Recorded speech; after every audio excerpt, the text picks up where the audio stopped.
Blake Christian is a partner at Holthouse Carlin Van Trigt. Blake, thanks for joining us once again. Thank you for having me. Joe Biden has raised the prospect of their push for a global minimum tax rate. How successful do you think he would be? And I imagine there's going to be strong pushback from countries such as Ireland, where the rate is just 12.5% on their Irish profits. I think you're absolutely right. We're on, just getting our economies restarted, and tax policy is a big driver in that, in attracting international businesses to your shores. And so I don't think he's going to have quite the reception that he thinks he might. I really think it's going to fall on deaf ears. To me, it's trying to put together, OPEC, when you're, when prices are super low. It just doesn't make a lot of sense to me. The administration has suggested a figure of around 21% for the global minimum rate. Would major economies find this high or low compared to their prevailing rates? Now, Ireland is 12.5%, and a lot of the major companies such as Google and other companies which have just escaped my mind, but they're all moving to Ireland because of the 12.5%. So it's pretty, there's a great incentive there and pretty appealing, isn't it? Right. Well, his concept is to put a minimum tax based on book income, and so he's got a huge disconnect between taxable income and book income, and the reason a lot of companies' taxable incomes and tax liabilities are so much lower is because they're taking advantage of incentives. It might be depreciation, it might be capital investments, tax credits for solar and green energy. And just because some companies take advantage of this, they may end up with a very low tax rate, but they've changed that, the actions on the part of that company, which is what tax law is kind of designed to do. And so to answer your question, the blended average tax rate in the EU right now is about 21%.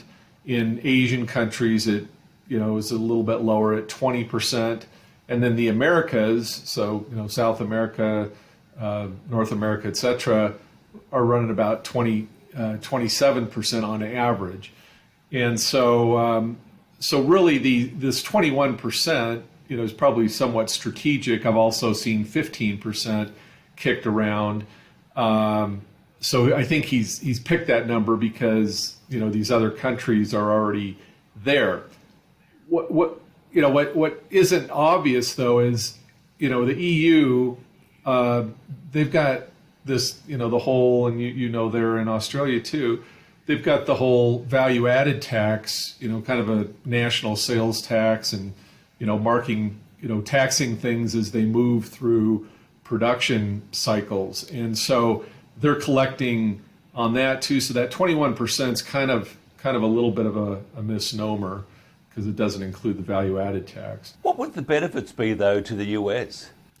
Well, if we're jacking up our rates and then people start looking over the fence and saying, oh, you know what, I could start my manufacturing plant over there and cut 10% off my tax bill, they're going to do it. It's so, over the last 3 decades, it's, we have truly become, globalized, and it's very easy to start and stop businesses in different locations depending on, regulations and tax rules and things. So that's what he wants to stop, is like, don't look over there because the tax rate's going to be the same. Don't you just love the, all the infrastructure we have over here in the US?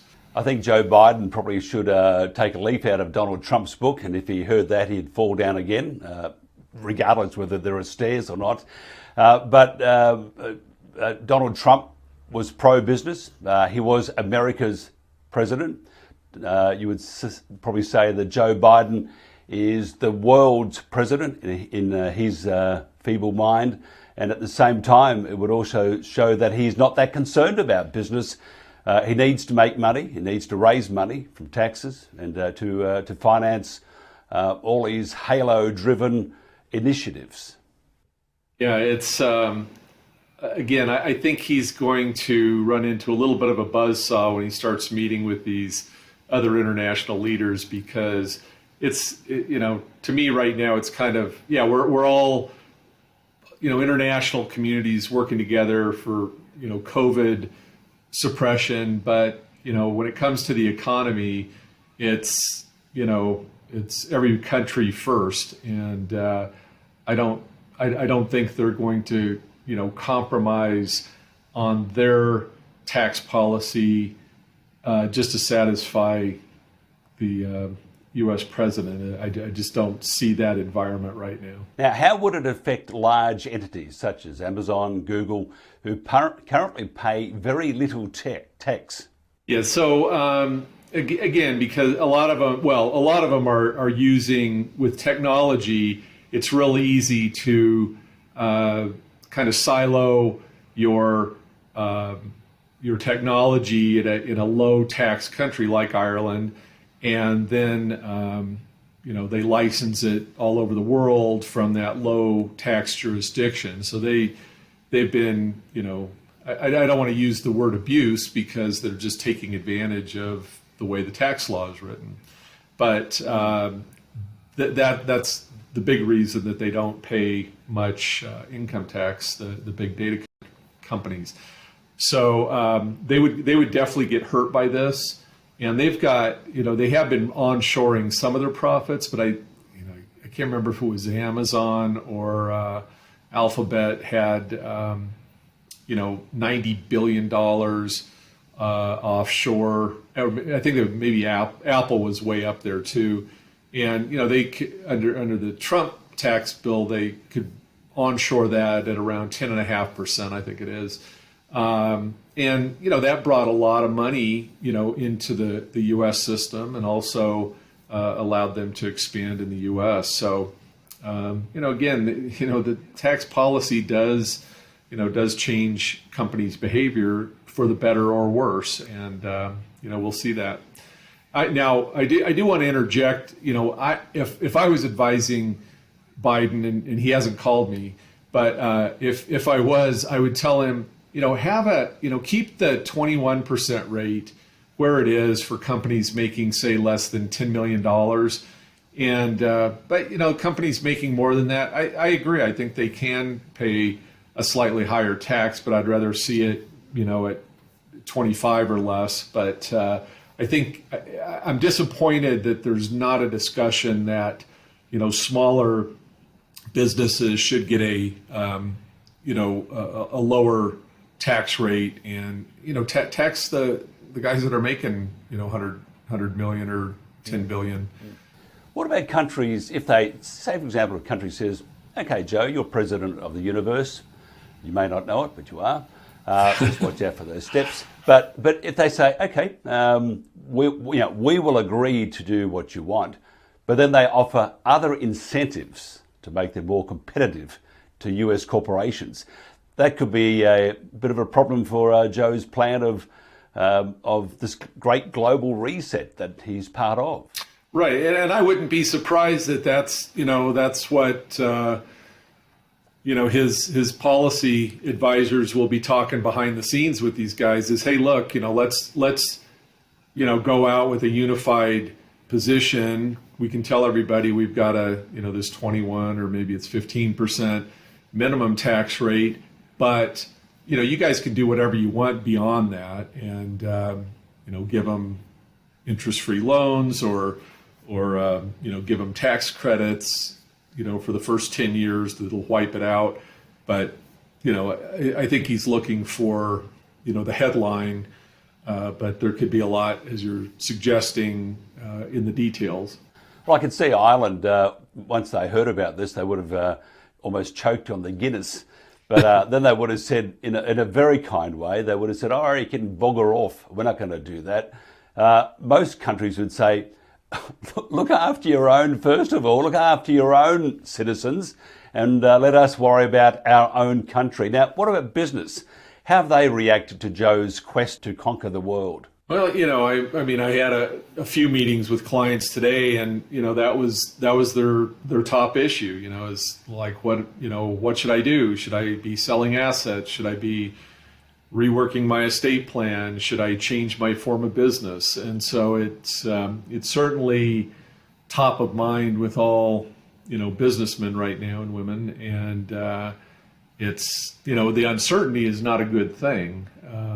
And it also, it's going to make people do, somewhat irrational things. I'm afraid, until we know all the details. But it's unnerving to most. Now I can just see over the distance there. There's Joe, Kamala, a few others there with the little green hats on, tights on, leotards, and boots. Let me see this, and they got their bow and they got their arrow ready to shoot, to bring this increase in tax rate. So it's a terrible sight. He can climb trees.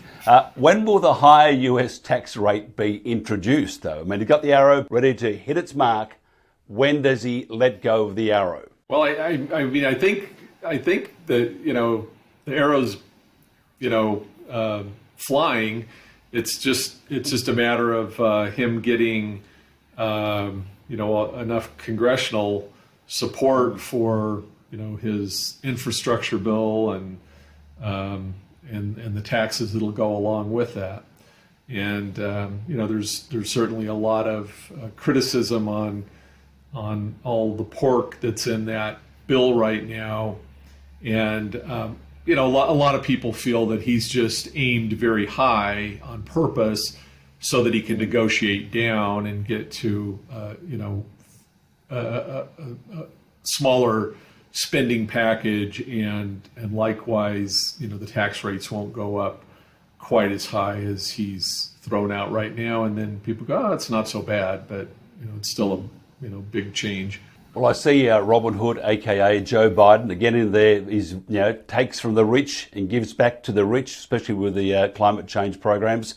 Hello to Bill Gates and all those others. So he's not giving to the poor, really. He's just moving it from one area to another area. It's going to be very interesting if Robin Hood, aka Joe Biden, does get through most of his wishes. I would think the US is in a state of flux and change, going from a capitalistic and a lovely economy to more of a socialistic. In fact, I mean, Fidel must be rolling around with the laughter because Joe's doing what they wanted to do in the first place in Cuba. I would offer some advice to these international leaders when he does go there for this ask about the minimum rate. I think they should say, well, why don't you go back to the U.S. and have uniformity in all your states on their tax policy. And when you're done with that, then come back and talk to us, because that's the great thing about the United States is you can have Nevada with 0 tax, or Wyoming with 0 tax, in California with 13.3, and then people can decide where do they want to do business, where do they want to live, what tax policy do they like, and why shouldn't that be the case internationally? We don't need uniformity on tax policy. Interesting times, especially if you can visualize Joe Biden and Kamala up in a tree with a bow and arrow. That's when you need some Irish Guinness.